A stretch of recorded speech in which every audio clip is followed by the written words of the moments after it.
El programa, son las 6:37, que haremos un contacto con nuestro compañero Carlos Uniaga, corresponsal de Unión Radio en Bolívar. ¿Partiendo de qué? Bueno, de este titular de Mundo R que confirma lo que ya nos adelantaba ayer Carlos, más o menos a esta misma hora de la mañana, y es que la cifra de fallecidos luego de este incidente en la mina Bulla Loca es de 16 fallecidos y se había elevado la cifra a 16 heridos. Ayer hablábamos de 11.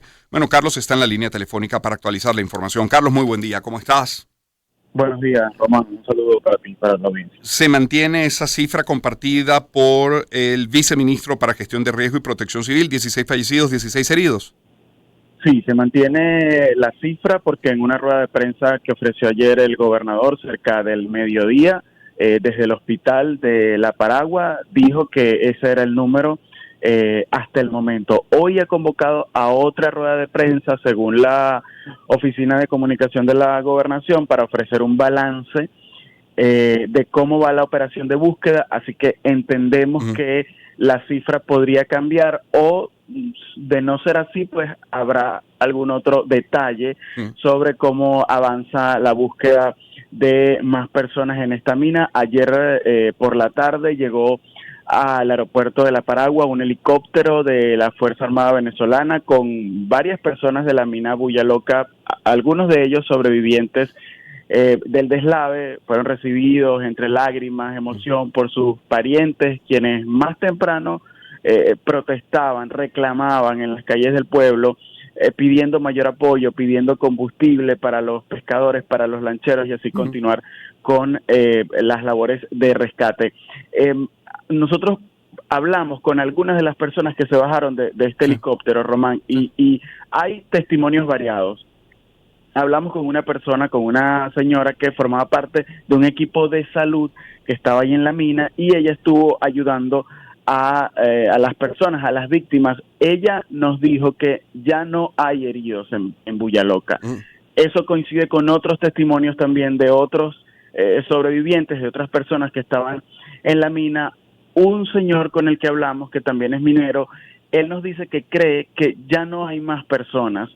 Otras personas con las que hablábamos nos dicen que es posible que sí, pero la verdad es que la diversidad de testimonios está basado en que no hay un control, no hay un censo, no hay un número específico de personas que ellos siquiera estimen, aunque la verdad a través de las redes sociales hay videos donde algunos pobladores dicen algunas cifras, pero atendiendo a los hechos, ninguno coincide y no tiene certeza para saber exactamente cuántas personas habían en esa enorme fosa de 100 metros de ancho por 30 o 35 de profundidad, según el propio testimonio del gobernador, quien también ha dicho que la situación en esa mina era, no había control, no había un censo.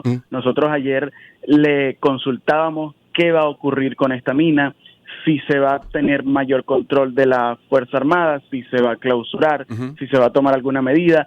El gobernador dijo que es algo que ni siquiera está en conversación en este momento. Sí. Dijo que eso no se ha tomado en cuenta.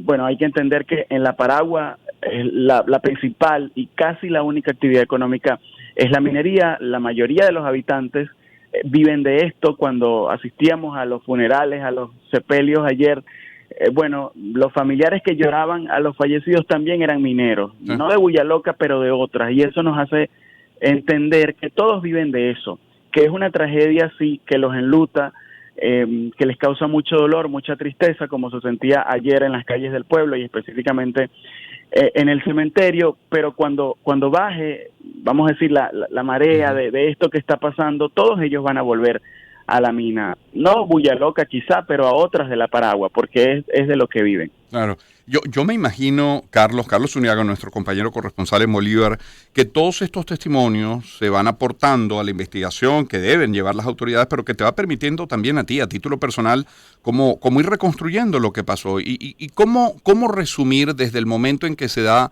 ese deslave, ese derrumbe, hasta hoy, cuando todavía hablamos de operativo de búsqueda y rescate.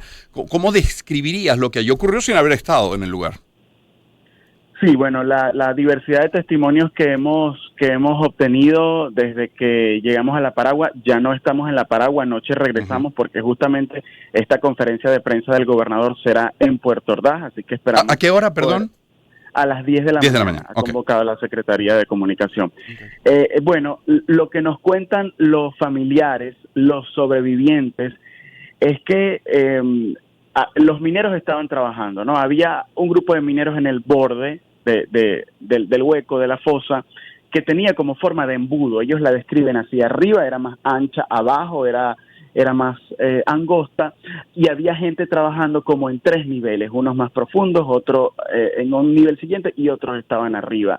Una pariente, una esposa de uno de los mineros que falleció, una muchacha indígena con quien ayer hablamos en su casa, su esposo se llama Alexander Ramírez, se llamaba Alexander Ramírez. Ella nos cuenta que ella estaba muy cerca del borde y ella le pregunta a su esposo que si ella puede entrar, porque ella también quería obtener un pedazo de tierra o un vire, como ellos llaman. El vire es como la oportunidad de poder sacar oro en un determinado espacio, en el argot minero. Ella le pregunta eso a su esposo le responde que no, que mejor se quede afuera atendiendo a sus hijos, a sus 2 hijos, que también estaban ahí, no al borde, pero en el mismo territorio, digo, y ella le dice que, cuando ella se voltea, nos cuenta, escucha el estruendo de la tierra, y cuando se da vuelta a ver qué había pasado, ya la tierra había tomado toda la fosa. Es decir, que fue en cuestión de segundos lo que pasó.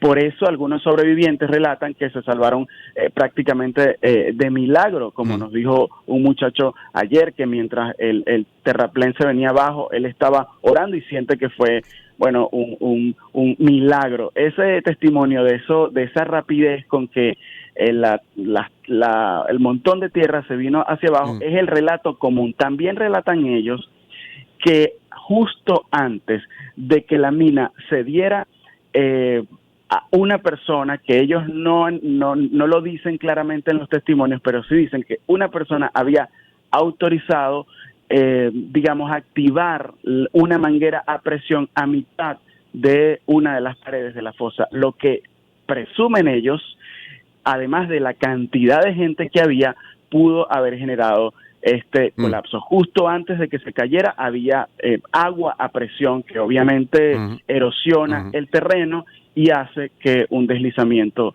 sea mucho más probable. Carlos, para terminar, es Carlos Uniaga desde el Estado Bolívar. Por lo menos hasta ayer, cuando estabas en la zona, ¿podrías describir cómo era el lugar? Yo imagino que habrá mineros intentando también ayudar en las labores de búsqueda y rescate, imagino familiares intentando recibir información, imagino por supuesto efectivos de distintos organismos, no sé si prensa como tú, compañeros. ¿Cómo están los accesos a esa zona?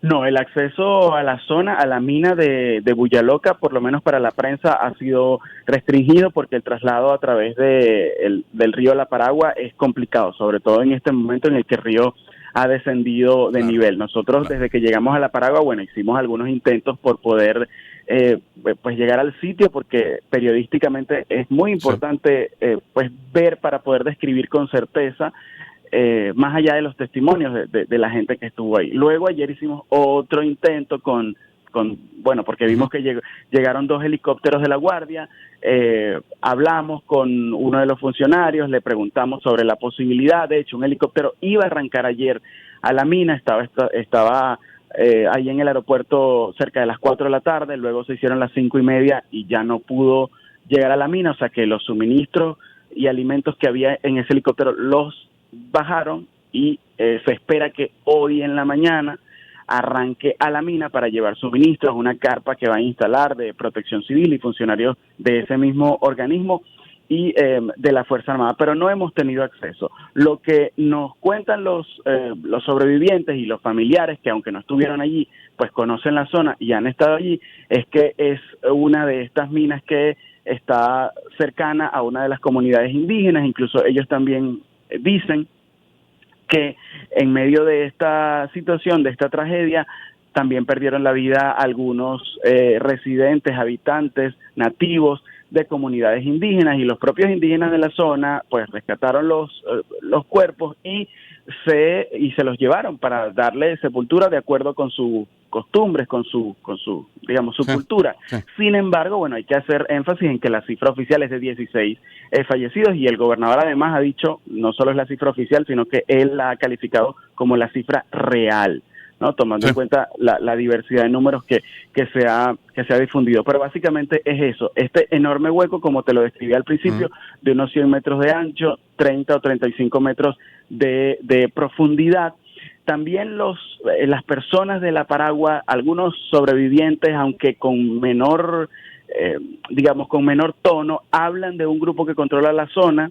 Es también algo que algunos organismos de seguridad han dicho de manera no oficial, pero es un tema, Román, que por lo menos en este momento no se está hablando directamente, no se habla ni se acusa directamente a un grupo. También hay que entender que quienes viven ahí, quienes trabajan allí, están ligados, bueno, yo no diría ligados, sometidos a una dinámica específica y trabajan en esa zona que puede o no estar controlada por un grupo, pero ellos se cuidan mucho de lo que van a decir al respecto. Para terminar, Carlos, ¿se ha decretado luto en Bolívar? No hay una declaración oficial de duelo, ni en la Paragua, ni en el estado de Bolívar, por esta situación que ha sido, de hecho, calificada como una tragedia. El primer día, cuando nosotros llegamos el martes, había sí alguna situación de, vamos a llamar de paralización parcial del comercio, del transporte. Había mucha gente agolpada en el puerto Guácara, que es de donde se parte justamente hacia esta mina, pues angustiada, preocupada, esperando respuestas, viendo cada curiara, cada lancha que iba llegando para ver si traía algún cadáver. Ya ayer la cantidad de personas era mucho menor en este puerto, porque bueno, la intensidad de la situación ha ido disminuyendo, pero no, respondiendo a tu pregunta, no hay una declaración oficial de luto, de duelo. Bien, agradecidos, Carlos, y obviamente muy pendientes de esa rueda de prensa de las 10 de la mañana para actualizar información. Nuestro compañero Carlos Zuniaga, corresponsal de Unión Radio en Bolívar, que ha tenido una semana, como comprenderán, muy intensa, y probablemente los próximos días de este fin de semana también así lo será. Son las 6:50 de la mañana. Vamos con el panorama internacional.